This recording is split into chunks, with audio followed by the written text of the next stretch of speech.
Okay, I think we're about ready to get started. So allow me to introduce myself and welcome you all. Thank you all for joining us. It's great to see so many of you here this evening. Let me begin by introducing myself. I'm Prof. Waxman. Most of you don't yet know me because I'm just the new director of the Younes and Soraya Nazarian Center for Israel Studies here at UCLA, and also the Rosalind and Arthur Gilbert Foundation Chair of Israel Studies at UCLA. And this is a great privilege for me to be standing here welcoming you to our inaugural Harry Sigman Distinguished Lecture in Israel Studies. I'd just like to say a few words about the late Harry Sigman, long-time Los Angeles attorney, UCLA alumnus, and a generous supporter of the Nazarian Center for Israel Studies, and a member of our Community Advisory Board. Unfortunately, I never had the pleasure of meeting Mr. Sigman, but I have learned from many people what an amazing individual he was. In his professional life, Mr. Sigman specialized in US and international commercial law. He worked as consultant to governments and NGOs all over the world and represented the United States and the United Nations at The Hague and in multilateral treaty negotiations. He also taught law at the University of Southern California and at UCLA and at universities around the world. In addition to his expertise in commercial law, he was equally erudite in art, architecture, history, politics, and was fluent in 6 languages. So a truly remarkable individual, and yet despite his vast accomplishments and knowledge, he was, by all accounts, a very humble person. He spoke little about himself, never boasted of his work or his accomplishments. He was a man who loved Israel, and he was a true friend of the Nazarian Center for Israel Studies, caring deeply about the center's mission and its success. And he was one of our most dedicated and generous community leaders and an enthusiastic participant in many of our activities. He always wanted to keep learning and contributing. Even after it became very difficult for him, I understand that he still continued to attend our board meetings and as many of the programs as he could. Sadly, Harry Sigman passed away in 2017, but his legacy of support for Israel Studies at UCLA continues through his generous endowment gift to the Nazarian Center, which provides scholarships for UCLA undergraduate and law students to study in Israel, supports a graduate student fellowship in Israel Studies, which enables outstanding graduate students of any religion or nationality to pursue doctoral studies in Israel Studies at UCLA. And he also funds our Distinguished Lecture Series, the purpose of which is to bring to UCLA leading experts and figures to discuss wide-ranging topics related to Israel under the auspices of the Nazarian Center. Now, for those of you who aren't familiar with the center, let me just tell you a very little bit about us. The Nazarian Center was established 10 years ago in 2010 as the first full-fledged Israel Studies Center on the West Coast.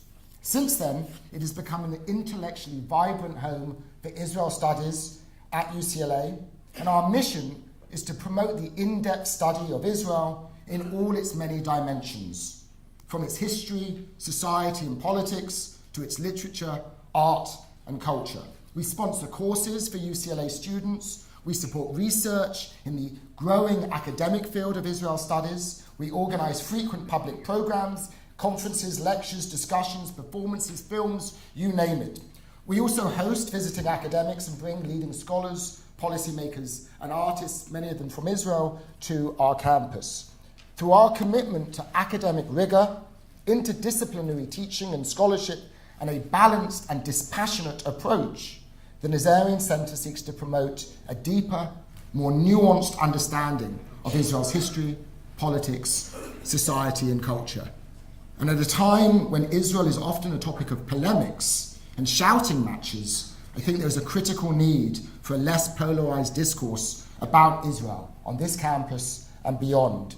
And I hope this center and this event will help contribute to fostering a less polarized discourse around Israel. I also want to thank the co-sponsors of this event, the Alan D. Leave Center for Jewish Studies, the Sadie and Ludwig Kahn Chair in Jewish History, and Hillel at UCLA. And of course, I would like to thank the wonderful staff of the Nazarian Center, Maura Resnick, Jeff Daniels, and Jane Matuskaya, for all of their hard work in organizing this event. Now let me introduce our first distinguished speaker, Dr. Hillel Newman, the Consul General of Israel to the Pacific Southwest. Originally from South Africa, he immigrated to Israel with his family, served as a medic in the IDF, and attained a PhD in Jewish history. In fact, before he joined the diplomatic service, Consul General Newman was a professor of Jewish history, teaching graduate courses at Bar-Ilan University and Boston University. He also wrote a book on Jewish sectarianism during the Hellenistic and Roman period, which is actually, I think, quite relevant today. During his 20-year diplomatic service, Consul General Newman has accumulated vast experience in policy formulation and decision-making at the highest levels of Israel's foreign policy establishment. He served as a policy advisor to 3 foreign ministers of Israel and served as the ambassador to Israel to Tajikistan and Uzbekistan. Most recently, he served in the Ministry of Foreign Affairs as both Special Policy Advisor to the Director General and as Director of the World Jewish Affairs Department. So he's been intimately involved in the most pressing and current issues confronting global Jewry, and it is a great honor for me to welcome Consul General Newman here this evening. Thank you. Good evening, shalom everybody. Thank you, Dov, and welcome to the community. You're a wonderful asset to our community here in Los Angeles. Los Angeles wide area, I would say. I promised no long speeches. I'm just introductory words. The warm-up act for Isaac Herzog. I'd just like to say that it's really a privilege and an honor for me to be here this evening, and I thank the Center for the invitation. And I'd like to say it's a privilege and honor for 3 reasons. The first reason is because of our wonderful host, the distinguished UCLA campus, under the auspices of the Nazarian Center for Israel Studies. I'd just like to say the center has chosen a very good topic to research, and we are proud of the fact that there is such a center here dedicated to the studies of Israel. You have your hands full, never a dull moment. Once I met my counterpart from Switzerland, and he said, well, for us, it takes 3 years to go through what you do in two days. So that's how we are. And also because of the Nazarian family, their good deeds cross everywhere, transcend across the Atlantic and reach Israel in a very big way, and we are proud of what they do. Second reason is because of the guest speaker to this evening, Yitzhak Herzog, an iconic family, son of a former president of Israel, grandson of chief rabbi, nephew of Abba Evan. Such strong roots, and the tree has grown tall, not disappointed his roots. Serving the Barak government, serving as the leader of the opposition, and I just like to say there's no better person, and no more suited person to serve as the head of the Jewish Agency today, which bears the responsibility of taking care of world global affairs, Jewish global affairs. The challenge is great, but there's no one more suited for the job. Lastly, the third reason why I'm so proud to be here this evening and glad to be with you is because of the topic. Israel and the American Jewish community and the relationship, the status of the relationship. Just like to say 2 words about this. Israel attributes tremendous importance to this topic. In fact, it's regarded by Israel as a strategic issue. It's not like any other state in their relations with diaspora communities. You know, I meet my colleagues when I was ambassador and here also as consul general, and many of them have diasporas, and they care about the diasporas. But the relationship between Israel and what we regard as our diaspora, we regard not only the Israelis but also the Jewish community as some type of diaspora of the state of Israel. And it's very unique, this relationship. First of all, because Israel sometimes sacrifices interests, political interests, policy interests, sacrifices bilateral relations or even multilateral relations with a country or a group of countries just because of the values of the Jewish community and their prosperity. If I give examples like Austria and Poland and other places, where sometimes we have sacrificed bilateral relations in one way or another just because of the values involved with the Jewish community. The second reason is because of the mutual assistance and care.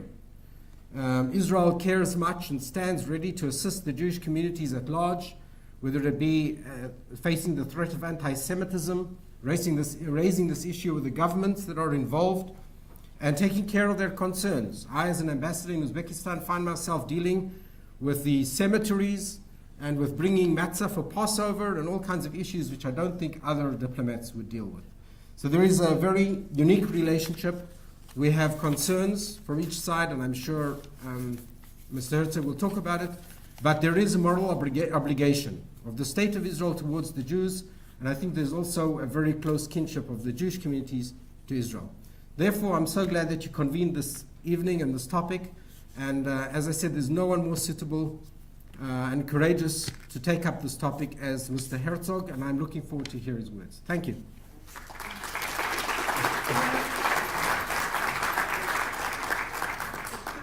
Thank you very much, Consul General Newman. I will just say a few words of introduction. You have our distinguished speaker's bio available to you. You've also heard a little bit from the Consul General. Isaac Herzog was appointed the chairman of the Jewish Agency for Israel in June 2018, succeeding Natan Sharansky as the head of this historic organization. And if you're unfamiliar with the Jewish Agency, by the end of this event, hopefully you'll become more familiar and acquainted with its many important activities. But before joining the Jewish Agency, Mr. Herzog was a member of the Knesset, Israel's parliament, for 15 years, and during that time he held many different ministerial positions: the Minister of Housing and Construction, Minister of Tourism, Minister of Diaspora Affairs, Minister of Welfare and Social Services, as well as being a member of the Security Cabinet, which is really the inner sanctum of Israeli decision-making.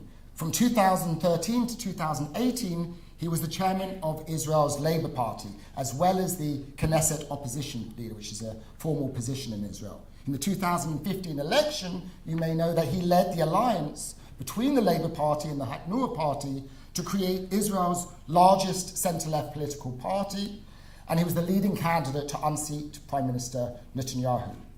In addition to his distinguished career in Israeli politics, you've heard that he also comes from a very distinguished, illustrious family. His father, Chaim Herzog, was the 6th president of Israel. His grandfather was Israel's first chief rabbi.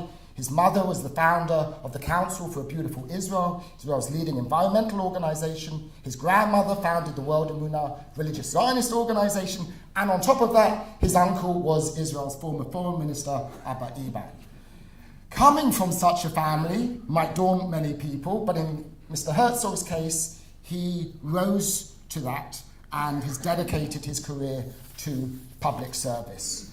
It is a great pleasure for me, a great honor for us here at UCLA to be welcoming Mr. Herzog to our campus. Thank you.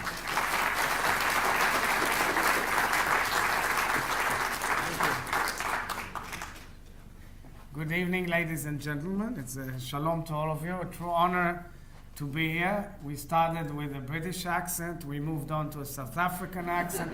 Finally, you'll have an American accent. So I'm very happy to be here with you. I want to thank you, Consul General Dr. Ilan Newman. Wish you great success. You're an outstanding diplomat, and you're right in the right place to be here with this unique communities and responsibilities. Thank you, Dr. Waxman. Dr. Waxman is leading the Nazarian Center. I want to thank the Nazarian family. Sharon Nazarian actually apologized to me that she could not be here, but her family supports this outstanding institution, which is of great importance. I was originally invited by Professor Yoram Cohen, who's here in the crowd. Where are you, Yoram? So I give him the copyright to coming over and convincing me to come and spend time in this wonderful academic institution. And I think the topic of the day, of course, calls for a major discussion, which we will hold throughout this evening. I want to start first with the original sources of the unique affinity between the United States of America and the State of Israel. It doesn't start in 1948. I think it starts already with the American Revolution. The other day I visited the Touro Synagogue in Rhode Island. That's the first synagogue in North America, and that's a community actually of people who were expelled from Portugal. And they actually emerged back to Judaism. It's an Orthodox community, still davening every day since then. But the fascinating story is, of course, that when President George Washington came to the community in those days, he not only quoted the Bible, but he actually gave a Magna Carta for the Jews of North America. And said they will dwell under the fig tree and olives, etc. And in fact, and vine leaves, and laid out the unique opportunity for Jews in North America. But it was President John Adams who actually believed in the creation of a Judean state. John Adams specifically laid down the vision of a Jewish state by calling it a Judean state. And thereafter, the American history evolved, but it is clear that America became the safe haven for millions of Jews who came to it at the end of the 19th century, beginning of the 20th century, and following the Holocaust. And it was President Harry Truman who was the first one to recognize the State of Israel only 11 minutes after its creation, and who opened up the gates to Holocaust survivors and people who fled from Europe throughout the war and thereafter. So there is something that is deeply rooted. I think that the Bible, I think that the story of the sons of Israel, I think that the creation of the State of Israel has brought over a certain internal chord in American life that connected the nations together. However, it wasn't ever easy. My late father, Chaim Herzog, depicts in his memoirs, Living History, how when he came as the first military attaché of Israel to North America, to the United States, my parents went around all throughout Washington, D.C. to find an apartment to rent, and whenever they said they're Jewish, there were neighborhoods who were close to them. These are eras that were unknown to us in this current age, and we don't always remember that. And there were, of course, events, anti-Semitic events and the like. But the paradox is that despite this golden age of relationship, it is in our shift right now. 2 years ago, a year and a half ago, the Jews were murdered for the first time on American soil whilst praying in their synagogues. 12 Jews. And therefore, we have to look at things in perspective, understand that things recur, and that dilemmas erupt, and that questions that we thought are way dormant are coming back at times. That's fact of life. And the question of what it is to be Jewish and what it is to sustain Jewish life comes about. So I'll start with a story. So in the 17th century, Rabbi Menashe ben Israel in Amsterdam meets a converted Jew who just got back from Ecuador and tells him that he found the sons of God. How come he found the sons of God? Because when he went to Ecuador, an Indian chief took him into the desert, into the heart of the forest of the Amazonas, and in came out people who were not Indians and said, "We are the sons of Reuben, the tribe." So what's the difference between then and now? Because there's now a nation state, a national home for the Jewish people in the State of Israel. The questions of identity, of who is Jewish and why they are Jewish and who belongs to the Jewish people and who's part of this grand collective of the Jewish people, keep on recurring time and again, but this time, in this chapter of history, we've got the State of Israel. So where are we now? after having this unique relationship with an emerging Jewish community, and as we delve into the current era, I'm reminded of two instances. One is my late grandfather, Rabbi Herzog's visit to North America in the midst of the war, of World War II. And when he traveled all around the communities in the United States, just like others who did it, from Ben Gurion to Chaim Nachman Bialik, they spoke about a certain vision that there will be one day a Jewish state. But the psyche of the Jewish community was still different from that part of Jewish history than the part after the creation of the state. After the creation of the state, immediately there was an eruption of emotions of Jews in a certain sense of pride that nobody could explain. It was so overwhelming. And then my grandfather came in again in 1952, and he met President Truman before he left office and gave him a Torah scroll and said to him, God placed you in your mother's womb to help the Jews create their nation state, their homeland, the state of Israel. But the second instance has to do with the speech of Moshe Sharet, our second prime minister. In 1952, he delivers a speech to Hadassah women, thousands of women, and says to them in kind of a unique approach. He said, actually, we, the mini little state of Israel, are giving you something that you never had before. Whilst your Italian friends, German friends, Irish friends could always look back at their nation state and be proud and speak about it, now we are giving this to you. At that time, the American Jewish community actually thought, in many ways, that without it, the state of Israel could not exist. In fact, the American Jewish community supported the creation and the strengthening of the state of Israel in enormous ways, which probably, without it, Israel could not exist.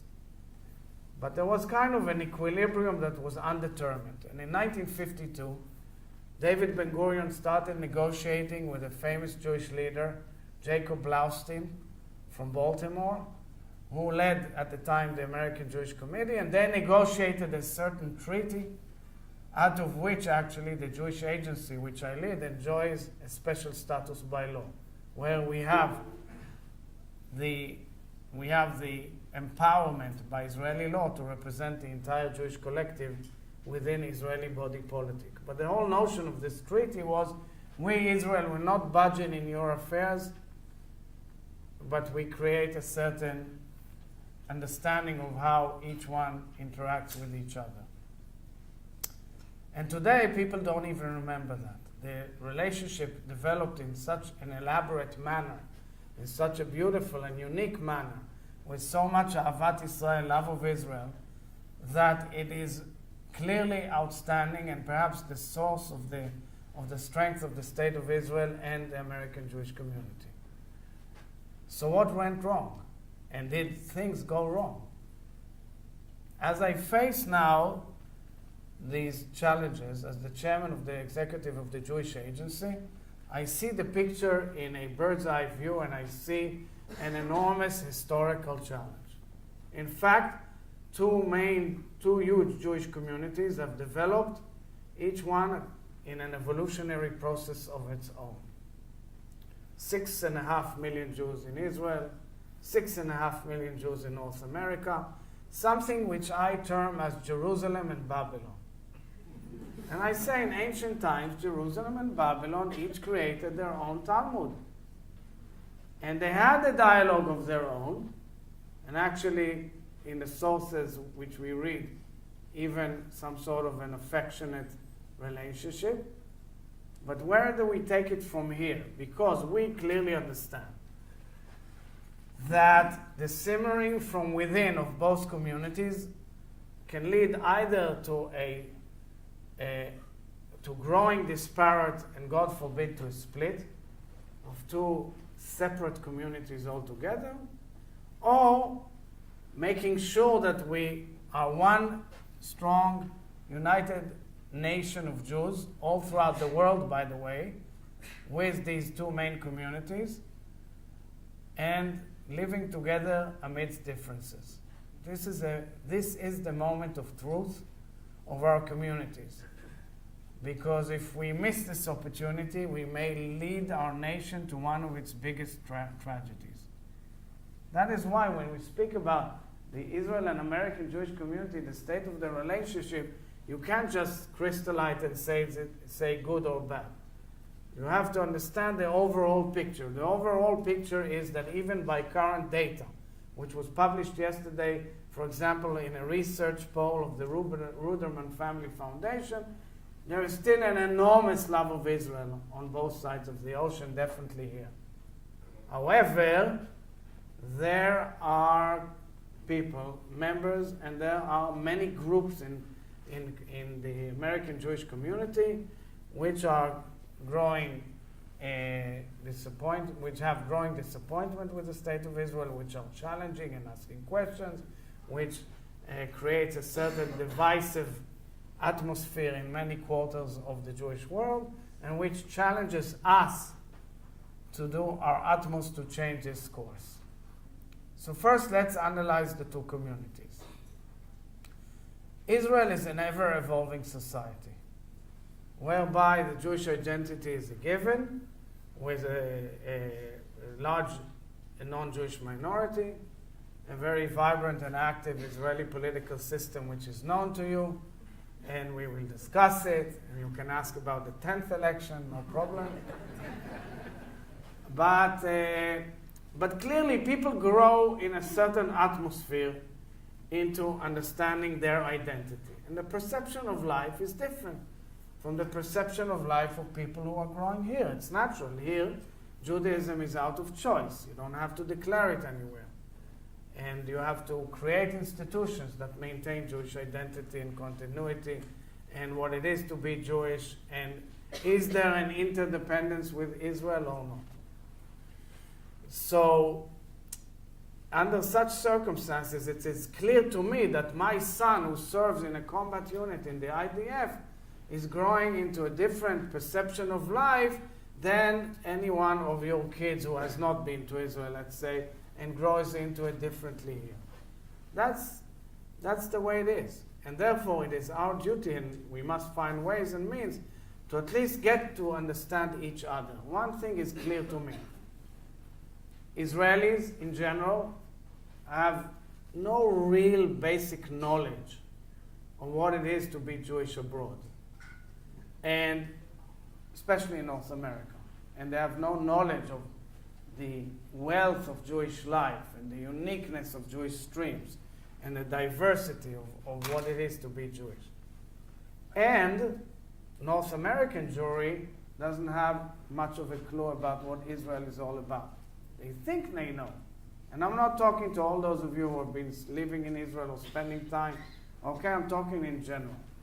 And that is why it is about time that after a few generations of lack of knowledge that we bring this knowledge together. Actually, technology and humanity enable us to do it in a much better way. So that's where we enter in as the Jewish Agency, as being the largest and biggest Jewish organization in the world. It is an organization which was founded 90 years ago by resolution of both the international community and the Zionist institution, commissioned to bring about the creation of the State of Israel, and we did. I sit in the room in which David Ben-Gurion sat in Jerusalem, our office in Jerusalem, a historical building, and from where he went to declare the State of Israel. And these walls speak to me every day I go into the office. Thereafter, we were commissioned to bring Aliyah, and we brought in so far millions of Olim. And this year we brought 35,000 from 45 countries, including 400 from this area only. But predominantly in this age, in this era, and through my predecessor's time, Natan Sharansky, and my time, we put our heavy focus on the story of the Jewish collective at large all around the world, predominantly in creating a togetherness, a connectivity between Jews wherever they are and Israel at heart, and especially between Jews of North America and Jews in the state of, and the people of the state of Israel. This is a huge challenge for us, and we focus heavily on it. And we bring forward programs that are trying to touch as many Jews as possible. So, for example, we bring in tens of thousands of young Jews to Israel to immersive experiences of all kinds, from the Birthright program all the way down to leadership programs and a year-long program and Masa programs, onward programs, and so forth. And we move to bring here emissaries in a variety, shlichim, in a variety of venues, from 18-year-old gap year shlichim, the shinshinim, who live here in communities and families and operate throughout the institutions here, to fellows on campuses, including incredible fellows here on campus as well as all over the United States, bringing forward the message of Israel and also confronting questions about the state of Israel, or people, of course, who are trying to undermine its legitimacy.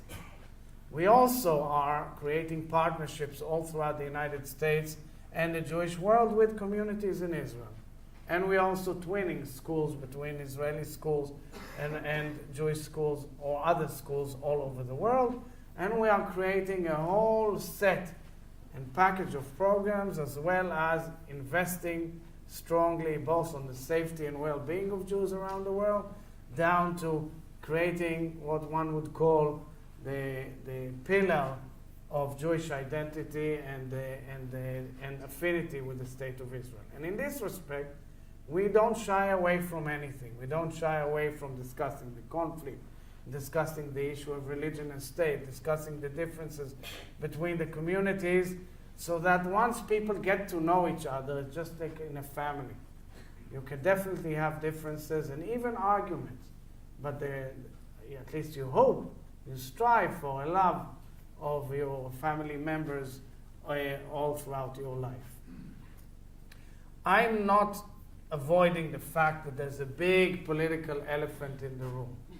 And that is natural. We live in a very politicized era where a lot of I would say, rules of the game that we knew from the past have changed. We live in a very complex political era. But I say to everybody that it is our duty, at least the duty that I see for myself, and this is what brought me on board to leave the political system and take this humongous challenge of unifying the Jewish people, is the fact that I believe that you cannot look at the Jewish people in the immediate sense. You have to go way beyond the question of who leads which nation and who votes for whom, and understand that there's something much bigger that history teaches us, that where we paid the most critical price of our Jewish identity and independence was when we were split and divided amongst ourselves. And when we didn't understand that there's something much bigger than being arguing day in, day out on this or that issue, but rather understand that there's a major question of how and where are we leading our nation together, despite the differences. We are a very, very pluralistic nation. We are dispersed all amongst the nations. We are about 15 plus million people. Actually, a drop in the sea in a sea of 7.5 billion human beings. And therefore, we have to look straight far into the future in order to make sure that we maintain from generation to generation this torch of Jewish life all over the world, especially in these two great communities, which can support each other, enrich each other, strengthen each other, and educate each other. That is exactly why it is so important to be here at the Nazarian Center, because it puts the issue of what Israel is all about in the West Coast in an objective academic way that enables us to have a dialogue and a discourse about these issues. So I thank you all very much for being here. With Professor Waxman, we will hold a conversation, and thereafter I will welcome your questions as much as you want on anything you want. I don't promise I'll answer everything, but I'll be willing to hear. Thank you very much. Wonderful. Thank you so much. Thank you.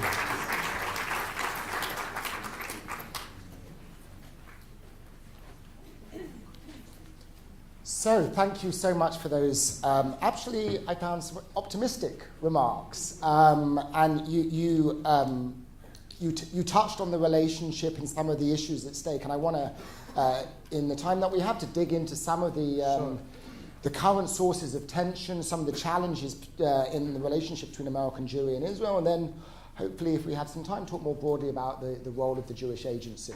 So in terms of we heard the President give his State of the Union address last night, and this is a kind of State of the Union address this evening about the State of the Union between... Tearing anything yet. Nobody's tearing anything up. How do we assess... We hear a lot of discussion about the growing rift between Israel and American Jewry. Based upon your remarks, I think you alluded to a sense that really there's more of a natural evolution, that there's going to be some divergence because of their different life circumstances and historical circumstances. But that's certainly true, but there are also obviously some specific stresses. The Ruderman, the survey you mentioned about, that was just commissioned by the Ruderman Family Foundation, identified some of these sources of stress, and I want us to... By the way, we see it in our own data. We have our own research tools, and it's quite similar to this report. So one of the issues which your predecessor spent a lot of time tackling was the issue of religious pluralism in Israel. And this has been, and particularly the question of the treatment of non-Orthodox streams of Judaism. Right. Many American Jews, the vast majority of American Jews, are not Orthodox, and many of them have really felt let down, if not even betrayed, by what they see as this kind of second-class treatment in Israel. Natan Sharansky tried to broker an agreement that would allow non-Orthodox Jews and women to have a dedicated prayer space at the Western Wall. As we all know, he failed to, although he reached an agreement, Prime Minister Netanyahu ultimately abandoned that agreement at the behest of his ultra-Orthodox coalition partners. For many American Jews, that sent a message that their concerns, their needs, are secondary to Israeli politics, and in particular because of the influence of the ultra-Orthodox in Israeli politics. What hope is there for American Jews to believe that their concerns on religious pluralism can be addressed? Isn't the message that Israeli political calculations and coalition negotiations will always trump the interests of a community who don't reside in Israel and don't vote in Israeli elections? So first of all, I want to say that was the lowest point ever in the Israel-Jewish community in North America relationship, and clearly a watershed of a lot of pain and angst between the two sides. The compromise which Natan tried to broker was based on the fact that I brokered this originally, what's called the Robinson's Arch prayer site, back in 1999 when I was cabinet secretary in Barak's government, and I negotiated the entire agreement between the ultra-Orthodox all the way down to the conservative and reform movements. And that prayer site served for 20 years with no problems at all. Because of fights, which I don't want to go into right now, who's to blame. Believe me, it's not, you can't just blame one or the other.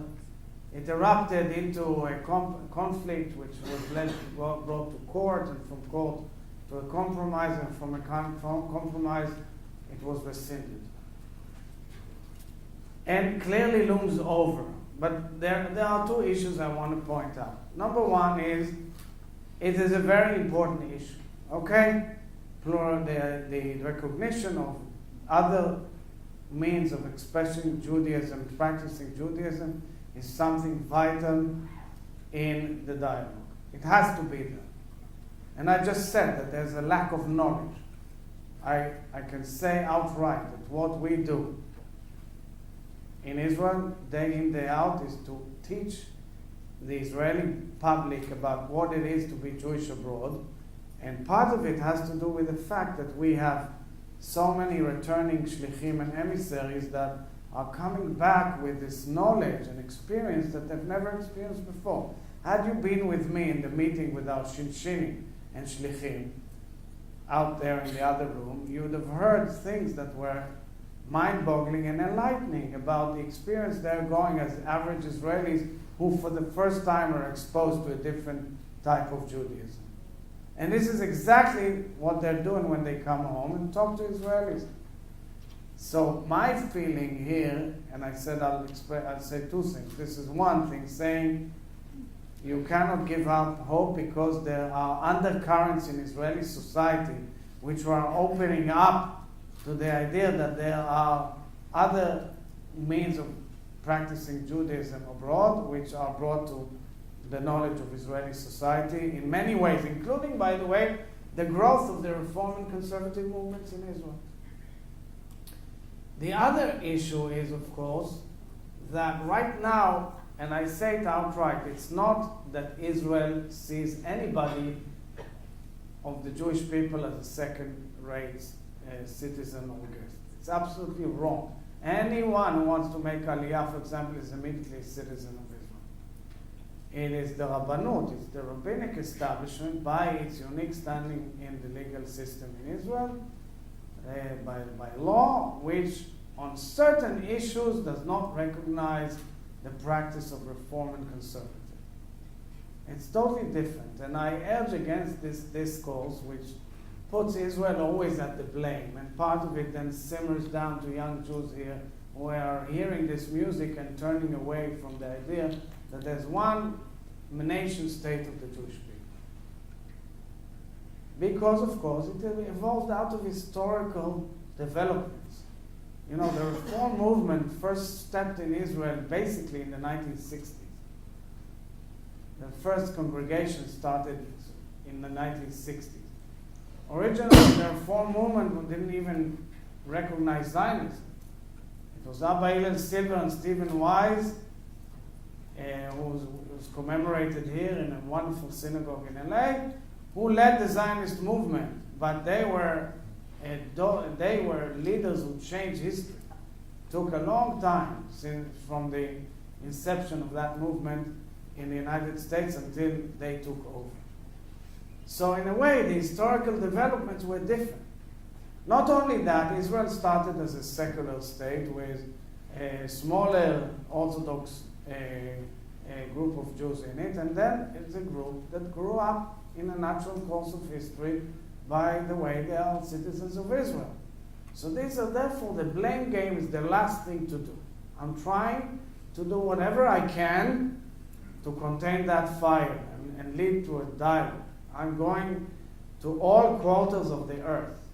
I'm going to all the most Orthodox rabbis in Israel and talk to them about what it is to be Jewish abroad, and explain to them out of great respect what it is and how they lack the knowledge that's necessary to understand the current state of Judaism abroad, especially in North America. And by the way, no one says they are not Jewish. No one. It's not true. Only some politicians said it, and I think they regret it.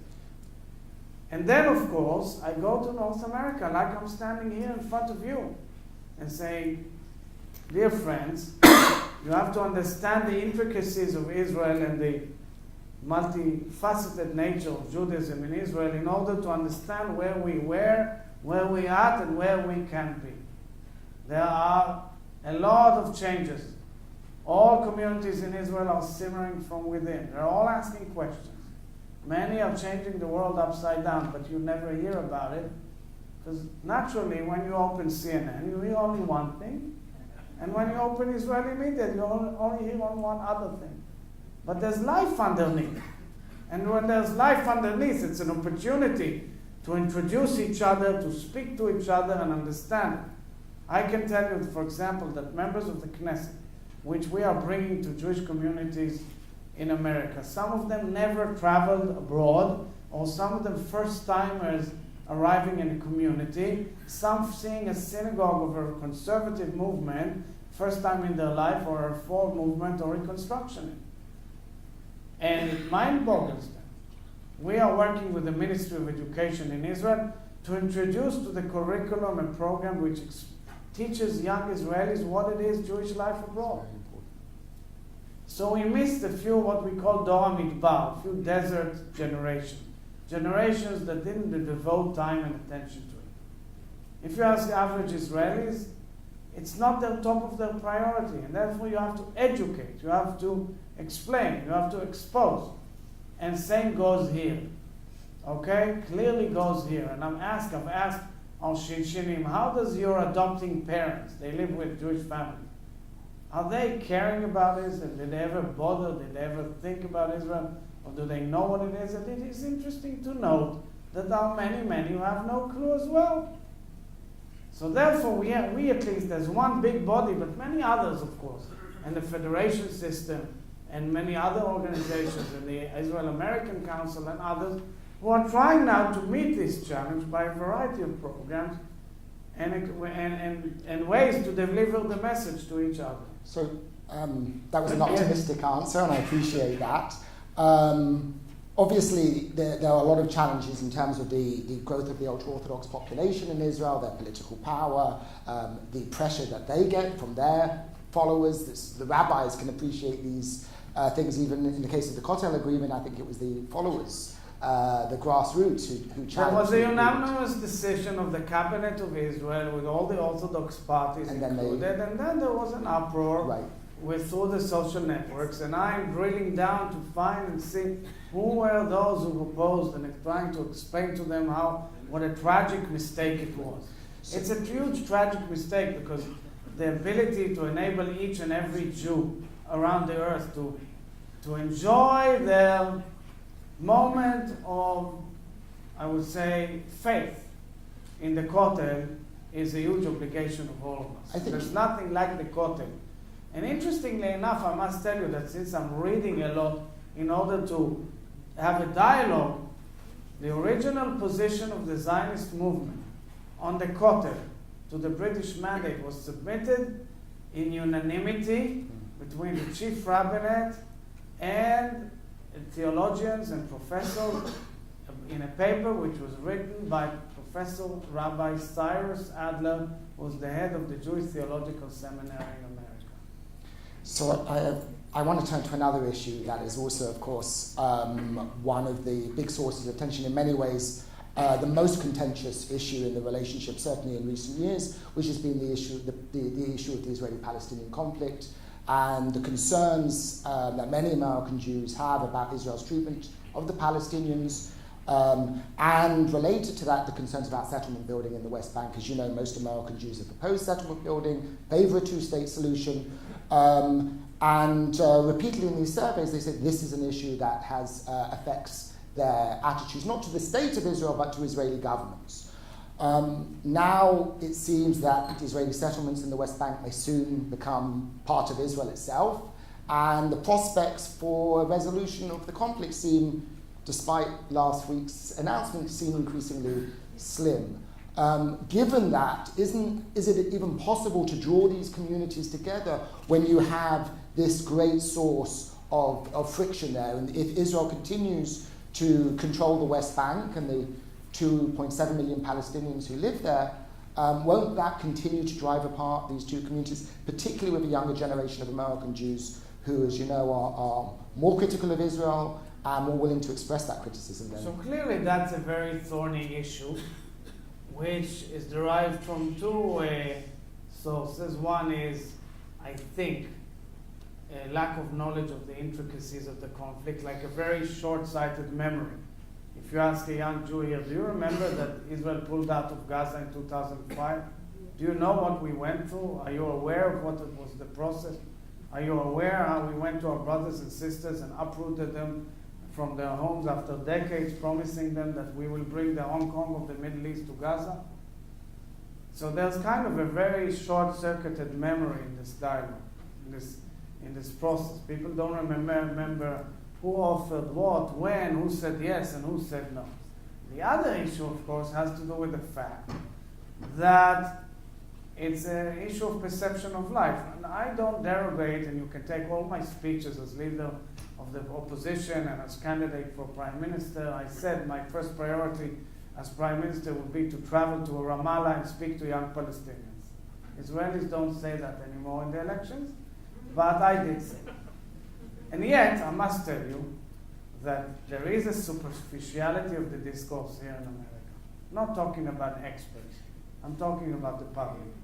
It is a superficial discussion, and it of course impacts the way young Jews are looking at the conflict. Because naturally, when you look at the facts themselves, one has to ask many questions of the Palestinians as well. How come you always say no? And how come for years and years and years you're entrenched in the misunderstanding of the changes around you? The Arab world has gone way far beyond it to accommodate Israel, the new guys. And how far, and when did you last hold an election in your own camp? And how bust is your political system? So you can always blame. The blame game is the easiest way to escape reality, okay? But one has to look at all the facts, and the facts are extremely complex. We definitely make mistakes.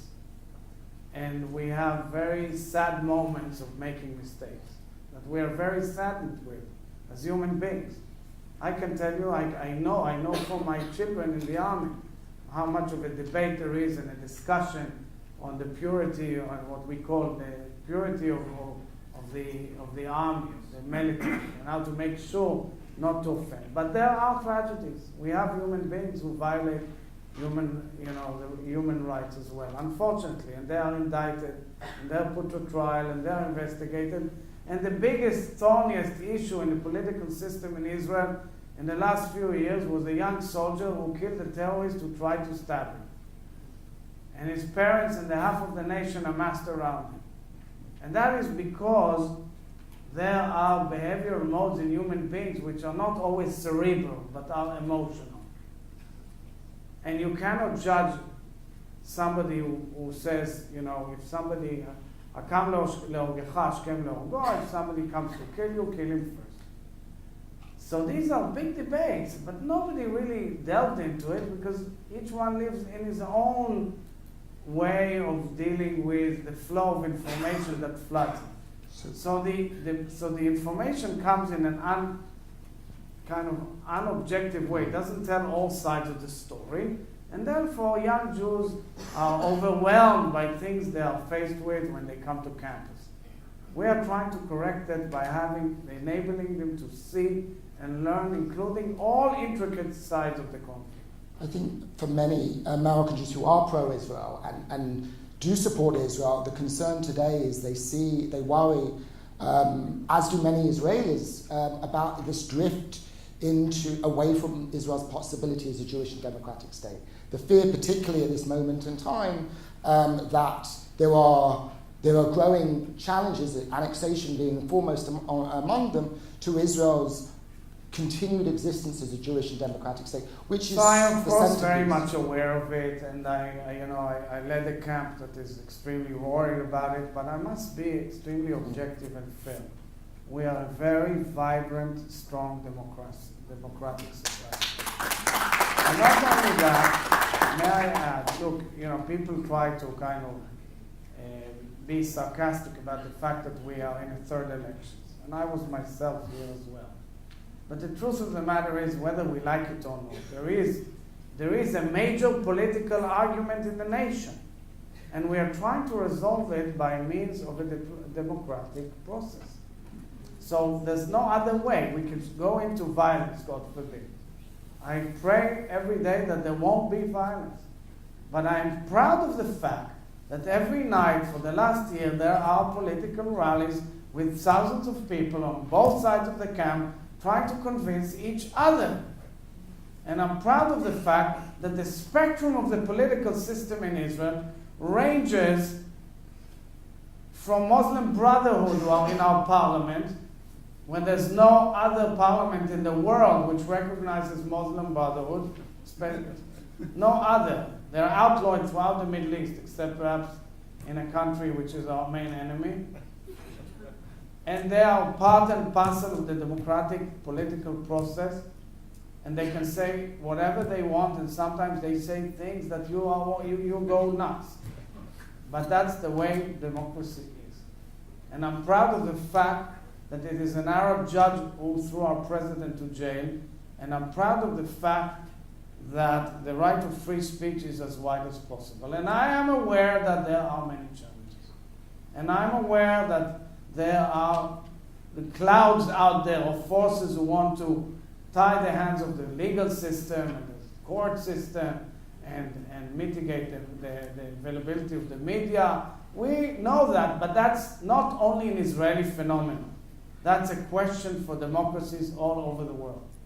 Since we live in an era of hate and fear as the code word in modern day politics, and not only that, using the lowest common denominator of human beings, and since we live in an era where social networks are uncensored and the dirt of human behavioral mode comes on them, that impacts everything, including the rise in anti-Semitism.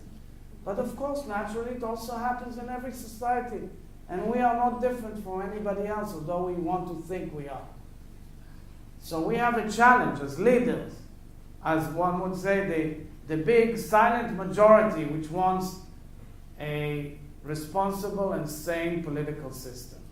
And I'm still very proud of our political system, and I believe that some of these views that are sent all over the world to young Jews, as if Israel is already over and out, and this is a fascist country, I think it's a huge distortion of the picture. Absolutely. And by the way, I'm telling you outright, the utmost large majority in Israel would go for a deal with the Palestinians any day if there was also a serious partner on the other side.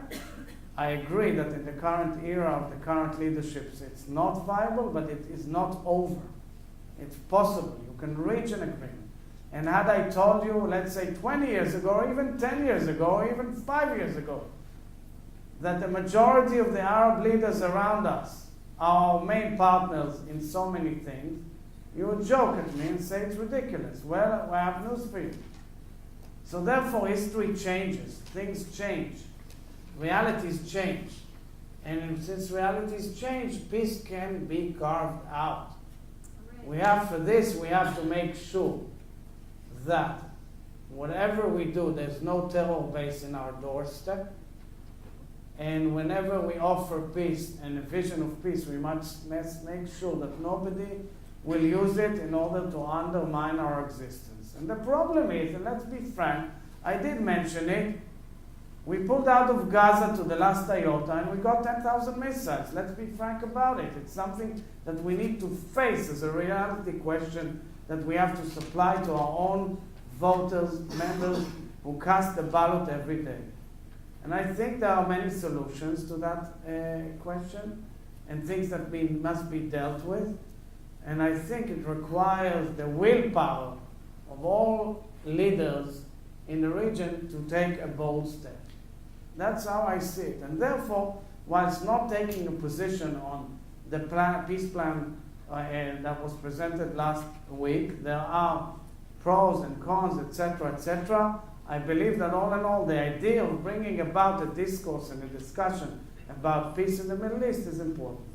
So I have many more questions to ask you, but I want to give the audience an opportunity to ask. One thing I would like you to mention before we open up to questions from the audience is the issue that's of growing concern here for American Jew, which is anti-Semitism in the United States.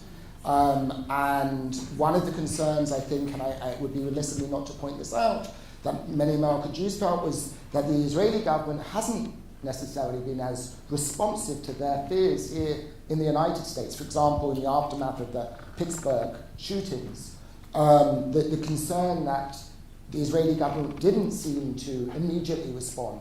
How can, given the need particularly to retain a very close relationship with the US administration and the White House, how challenging is it for the Israeli government, or maybe this is the role of the Jewish agency, to be sounding the alarm and pointing to what are the real threats to Jewish lives we are here dealing in the with United States? anti-Semitism. We have put the fight against anti-Semitism and global Jewish safety as our utmost priority in this era. And we are doing whatever we can with many other allies and colleagues and organizations of utmost importance, such as ADL and AJC and B'nai B'rith and others, including multinational organizations and international organizations and governments all over the world, to move forward with a multi-tier approach. One is to make sure that Jews are protected everywhere, and every Jew can practice his or her religion and believe as Jews anywhere around the globe with no fear and harassment. This is a must, and we live in a bad era. There's a major rise in anti-Semitic attacks and events all over the world, all the time, constantly. And in the United States has a strong government and a federal and state and municipal, that is, and of course the FBI and police that are taking care of these issues. I don't need to remind or teach anybody, neither does the State of Israel, about the need to do that. I can tell you that communities, I'm very proud of the efforts of the Jewish Federations of North America and the local federation of taking care of the security of communities under their domain. Nonetheless, it is a major issue and it requires a multi-tier approach. One is protection and security for all communities. In this respect, we have our own Security Assistance Fund, which has literally saved lives of Jews all over the world. We've helped hundreds of institutions, Jewish institutions all over the world, with installations and equipment and assistance as much as they need. The second tier is legislation and adjudication. Strong legislation, strong law enforcement, adopting the wide-ranging definition of anti-Semitism by the International Holocaust Remembrance Alliance. And finally, but most importantly, is education.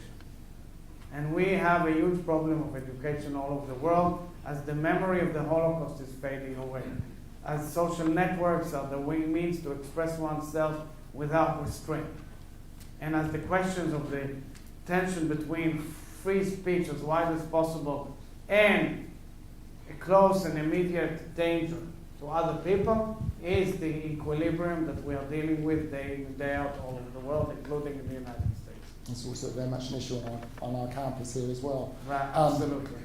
We just have, I'm afraid, time for a couple of questions. So we have two microphones here. I think there's a question at the front there. We'll go with both questions, and then sure. You can take both of them together. Thank you. I'd like to follow up on the last topic of anti-Semitism and ask if you draw a distinction between left and right-wing anti-Semitism, and if you think one is growing in its intensity or the other, and if one is more dangerous than the other. I cannot measure the size of each phenomenon, but let's put it straight. So you have white supremacist, fascist, racist, anti-Semitism, which has been broiling there for many years, has always been there, and has erupted in recent years. Both the Pittsburgh and the Poway incidents came from that camp. You can assume there are websites and there are members of these groups which are extremely dangerous to humanity at large and to the Jewish community in specific. Then, of course, there's a very growing extreme left-wing anti-Israel bashing and hating, which is as dangerous because we've seen the Muncie event coming from that side of the map. And maybe also that the event, the massacre in Jersey City. I don't know, it's under investigation. But I really don't think one needs to measure. It's both of them are as dangerous. And because of that, we live in an era, I told you, there's a silent majority. It's the noisy, extreme polars which are overwhelming the discussion and also the violent activities. That is why our fellows on campuses, including here, we have Amit, which is an outstanding fellow here, but many others, these fellows are there to deal with these issues with many other colleagues and explain and have a dialogue and invite to Israel and also challenge and fight when needed. So let me see if there's a student who I can give an opportunity to ask our final questions. Any of the students here have out there. yeah, over.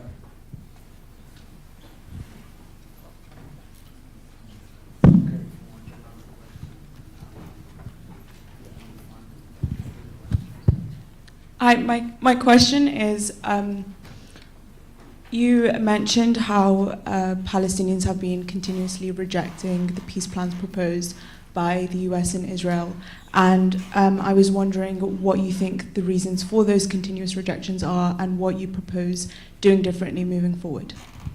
First of all, now, there were moments, of course, that the Palestinians were on board. I mean, Oslo Accords and their ensuing agreements were a historical breakthrough in this respect.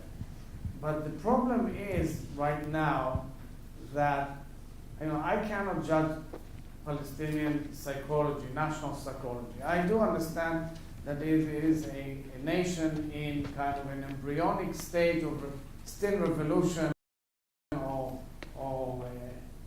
seeking independence. And yet, when one reads the regional picture, one understands, and I can say from my own personal experience, which I won't go into it because it can take hours. But the truth of the matter is there were so many opportunities in recent years, including with this government in Israel, believe me, that were missed because of the fact that the Palestinian leadership did not rise to the occasion. Also, again, to be fair, you can take all my speeches as leader of the opposition. I criticize the Israeli government as vehemently. But there were moments that it was ripe and ready, and unfortunately missed by the Palestinians and not by the Arabs. You can listen to the music of last week from the Arab leaders around the region, and you understand that there's a different atmosphere and a different geostrategical reality in the region. And because of this different geostrategical reality, I think the Palestinians should have been on board. Okay, I do realize that perhaps they were angry at certain decisions of the US administration. Does it justify ignoring completely any emissary of the Americans, any message of the White House, any dialogue with the American representatives working on any plan? Did it help? Did it bring them anything in benefit? No, I think it was a strategic mistake. And I think they should ask themselves, have we read the map correctly? Have we read the map correctly? And where is it going from here? What's the fate and future of our national aspirations? I mean, it is clear that I say that there is a majority still in Israel and around the region of a two-state solution. This is the proposal that was laid last week. Problem with the proposal in their eye, of course, I understand. But I cannot shy away from the fact that Israel never said, here, we accept X and you accept Y, and that's a given. Even Yitzhak Rabin had a lot of thoughts about the Jordan Valley, because in terms of Israel's security, it's a very important region. But then there was a question of swap of land, etc., and how do you swap land? There were many solutions, and I tell you outright, they are still there. But in order to be there, you need to have a leadership that is willing to rise to the occasion and take risks. Rather just blaming won't lead to anywhere. Compare it to any family dispute in court, the divorce case. It's very emotional, but at the end, does it lead always to what you want to achieve, or perhaps by way of mediation and settlement you get to something better? This is the question that every nation needs to ask. And clearly, history doesn't really show that they are learning the fact that time is in their favor, because it's not. So unfortunately, we don't have time for more questions. One question that I know, and probably many of you have, is whether you'll re-enter politics, because I think many people here would agree that the way you've eloquently explained Israel's position on some of these issues and the respect that you've garnered on both sides of the aisle in Israeli politics, which is really a rare feat, would be welcome if you were ever to do that, but I won't put you on the spot now. I would just like to thank you. You should ask my wife. Thank you all very much. Thank you for joining.